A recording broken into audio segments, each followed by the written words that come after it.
மரண இருள் என்றால் ஒரு மனுஷனுக்கு துன்மார்க்கத்தின் மூலமாய் ஒரு இருள் வரும். வியாதி ஒரு மரண இருள். மரணத்துக்கு ஏதுவான பில்லிசூனிய கட்டுக்கள் இருக்கும், அது ஒரு மரண இருள். மரணத்துக்கு ஏதுவான பிசாசின் கிரியைகளை குறிக்கலாம்.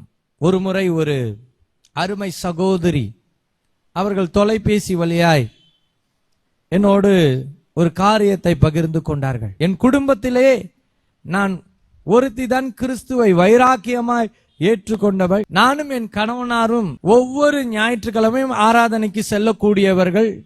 இயேசு கிறிஸ்துவுக்காக நாங்கள் வைராக்கியமாய் இருக்கக்கூடியவர்கள் என்று சொன்னார்கள். அப்ப அவங்க சொன்னாங்க, ஐயா, இந்த பில்லி சூனியம், இந்த மந்திரவாதம், இதை பத்தியெல்லாம் எனக்கு ஒன்றும் தெரியாது. ஆனா எங்க வாழ்க்கையில நடந்த ஒரு சம்பவத்தை சொல்றேன். என் கணவனார் ஒரு நாள் வீட்டில் உட்கார்ந்து இருந்தார். அது ஒரு அமாவாசையோ பௌர்ணமியோ ஏதோ ஒரு நாள் சொன்னாங்க.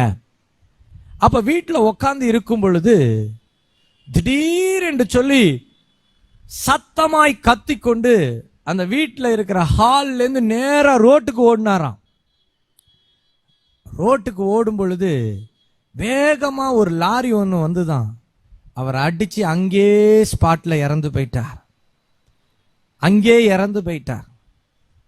இது ஒரு பிசாசின் கிரியை போல இருக்கிறது.